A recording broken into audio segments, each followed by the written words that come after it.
Hello, welcome to Mr. Paul's Pantry. I'm Mr. Paul, and it's nice to see everybody here again. If you're a new visitor, by the way, a very, very warm welcome.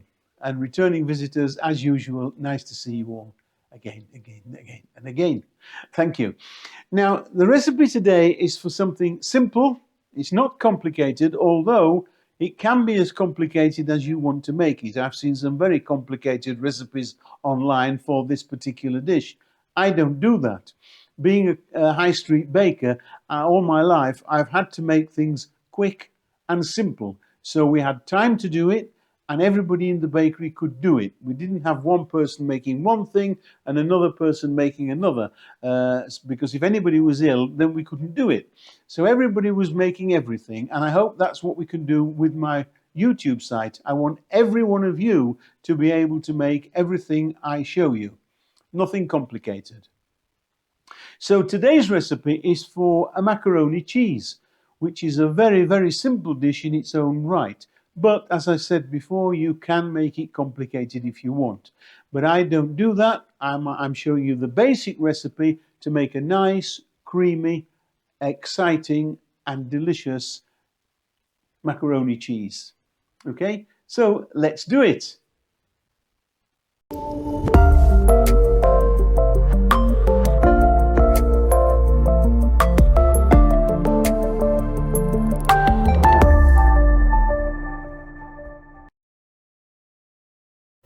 So here we are, going to make the macaroni cheese. Now the ingredients will be on the screen as I'm adding them to the recipe. Afterwards they'll be underneath the video in the what's called the description box. It's where you see show more. Just click on that and it will all open up and show you exactly what you need to use. It's a very simple recipe. There's one or two ingredients, but it's very, very worthwhile the effort. So first of all, I've got my pan, a largish pan, because we're going to add the macaroni to the sauce in here afterwards, so we need plenty of room. So I'm adding the butter now to start with, and the butter is going to be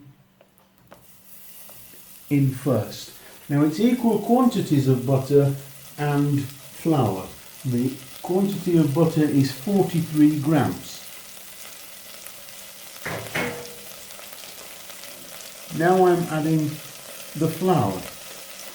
Again, 43 grams. Give that a nice stir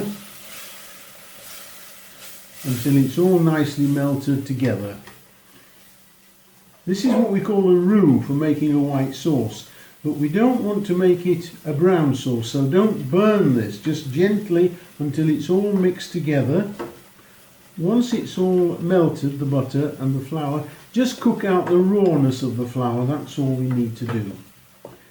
And then we're going to add the milk.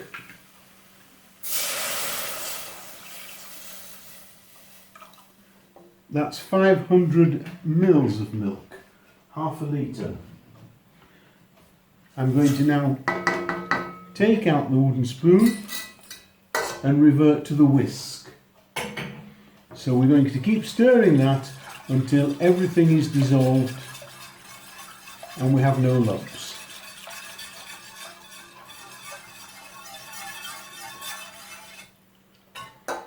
Now it's all dissolved, there are no lumps in there now, so we're going to add the cream.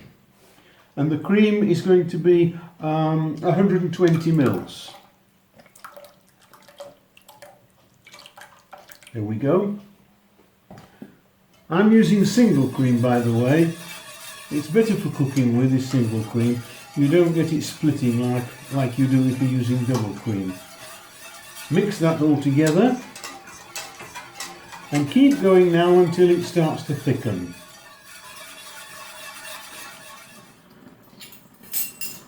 I'm going to add the mustard here, and that is 1 teaspoon of mustard. I'm using, I'll show you, I'm using this Dijon mustard for this recipe. You can use English mustard if you want, but I find it's a little strong. Just give that a little mix It's starting to thicken up nicely now, like I explained. In goes the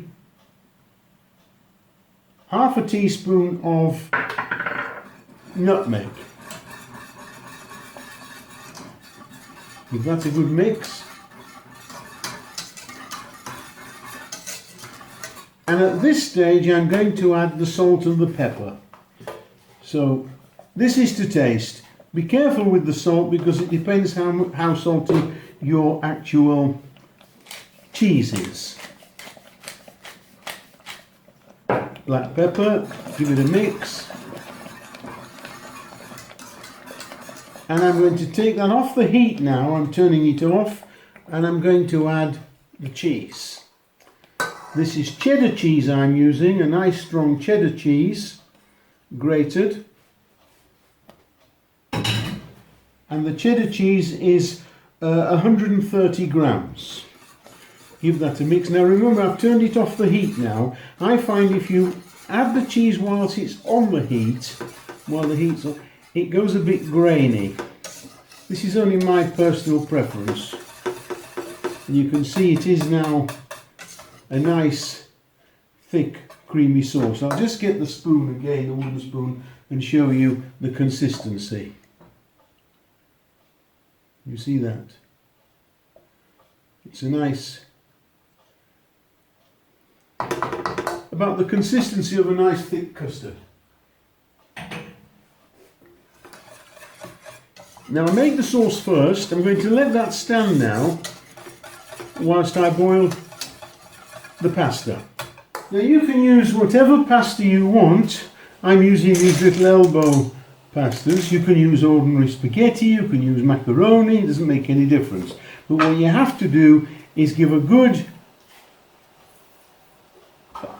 seasoning of salt in there, and then we're going to add some boiling water. Boiling water just to cover the pasta.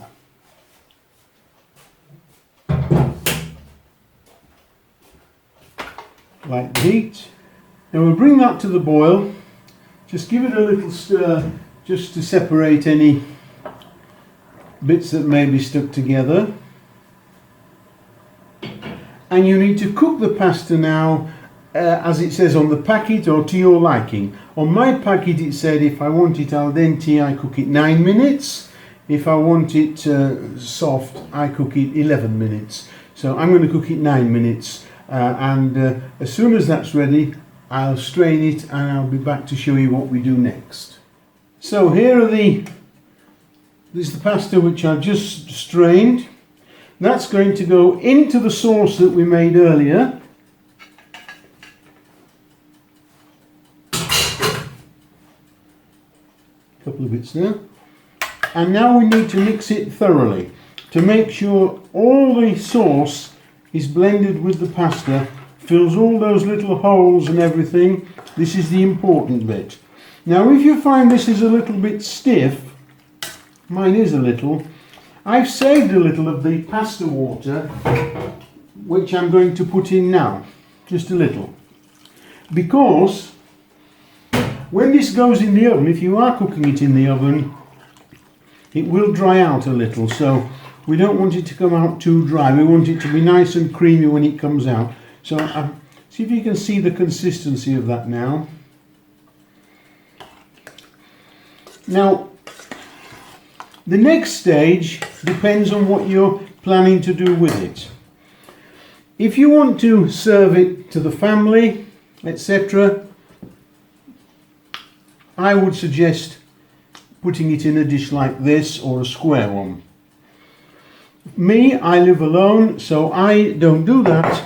I use one of these small dishes, little ramekins, and then I freeze them. So what I'm going to do is I'm going to fill this up now almost to the top, like you see. Do this exactly the same if you're putting it in a larger dish. And here I've got a little more strong cheddar grated. I'm going to sprinkle that on top.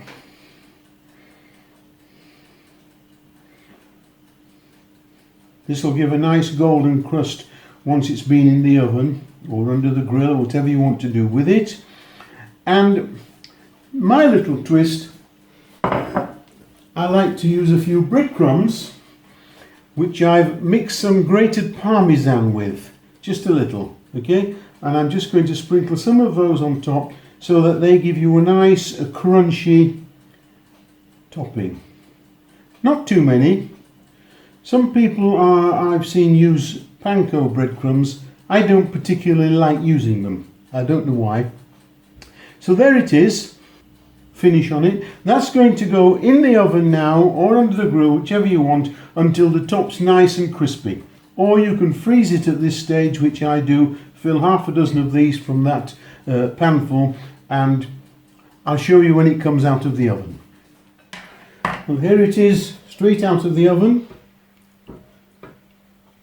Looks beautiful, and I'm going to serve that up on the plate now in just a second.